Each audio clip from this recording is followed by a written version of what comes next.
Assalamualaikum warahmatullahi wabarakatuh.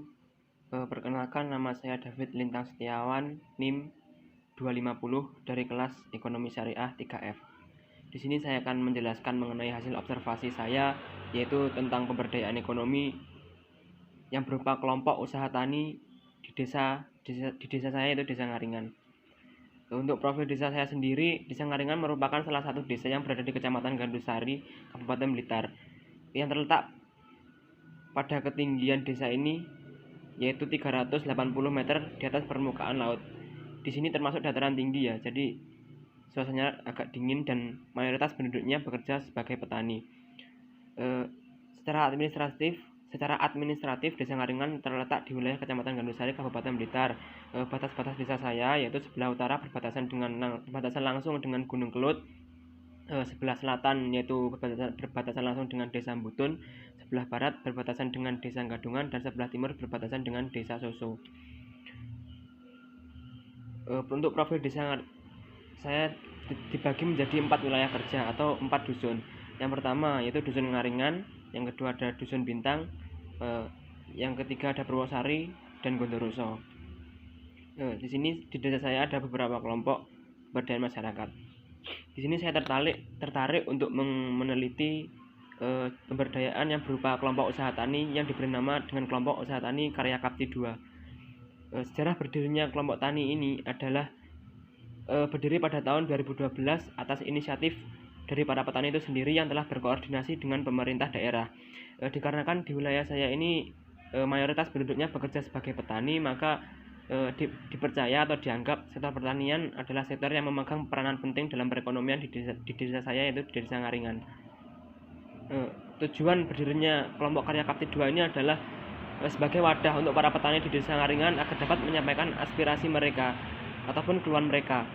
Kelompok ini juga digunakan untuk sharing antar petani atau bertukar informasi, bertukar pikiran tentang pertanian, sehingga satu dengan petani yang lain itu saling berkoordinasi dan dapat menghasilkan hasil pertanian yang baik. Ada beberapa program-program juga yang dilaksanakan yang diterapkan pada kelompok organisasi ini. Yang pertama yaitu pemberian pupuk bersubsidi. Jadi setiap anggota di sini tuh mendapat sumbangan pupuk dari pemerintah dengan harga yang murah, sehingga tidak perlu memberi biaya lebih untuk membeli pupuk. Dan juga ada musyawarah rutin. Jadi setiap bulan itu dilaksanakan musyawarah rutin agar bisa menampung aspirasi setiap petani. Memberi kartu tanda anggota kelompok. Kartu tanda anggota kelompok ini berguna untuk pada saat pengambilan pupuk, sehingga pihak pemberi pupuk tahu bahwa yang memegang kartu anggota kelompok ini adalah anggota kelompok tani tersebut. Yang selanjutnya itu mengadakan pelatihan. Jadi pelatihan ini dilaksanakan diharapkan dapat mengembangkan skill petani untuk meningkatkan kualitas pertanian mereka. Selanjutnya ada juga melakukan studi banding, yaitu dengan melakukan studi banding ke kelompok-kelompok petani yang lain, sehingga diharapkan dapat memetik ilmu dari sana dan mengembangkan ilmunya untuk pertanian mereka. Ada beberapa hambatan juga yang dialami oleh kelompok tani ini. Yang pertama adalah kurangnya kekompakan antar anggota. Kekompakan ini kurangnya itu pada waktu.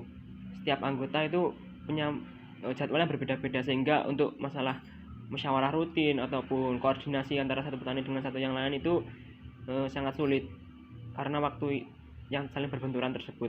Yang kedua, adanya konflik dengan sektor lain.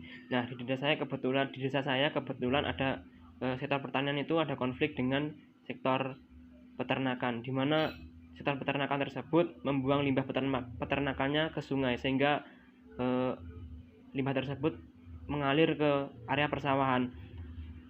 Untuk itu sebaiknya dilakukan penelitian dulu apakah limbah tersebut mengandung zat berbahaya bagi tanaman atau malah menyuburkan tanaman. Untuk itu perlu melibatkan pihak yang ahli dalam bidangnya untuk melakukan penelitian tersebut. Peran sebagai agen pembaharu. Peran mahasiswa selaku agen pembaharu adalah memberikan pengertian kepada masyarakat terkait pentingnya pertumbuhan ekonomi di suatu wilayah. Selain itu, keikutsertaan mahasiswa atau agen pembaharu dalam berinovasi, memberikan inovasi, menyelesaikan masalah-masalah untuk menunjang kemajuan kelompok usaha tani tersebut. Selain itu juga harus berkontribusi dalam memberikan informasi yang diperoleh secara aktual sehingga para petani dapat mengetahui tentang apa saja yang terjadi di luar sana. Dan sebagai seorang mahasiswa yang harus memiliki sifat solutif dan inovatif dalam menyelesaikan berbagai masalah.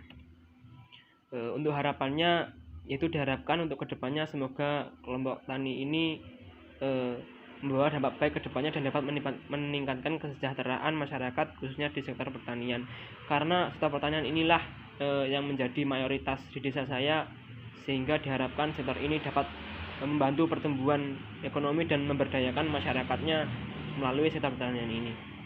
Sekian penjelasan dari saya, bila ada kurangnya saya mohon maaf. Assalamualaikum warahmatullahi wabarakatuh.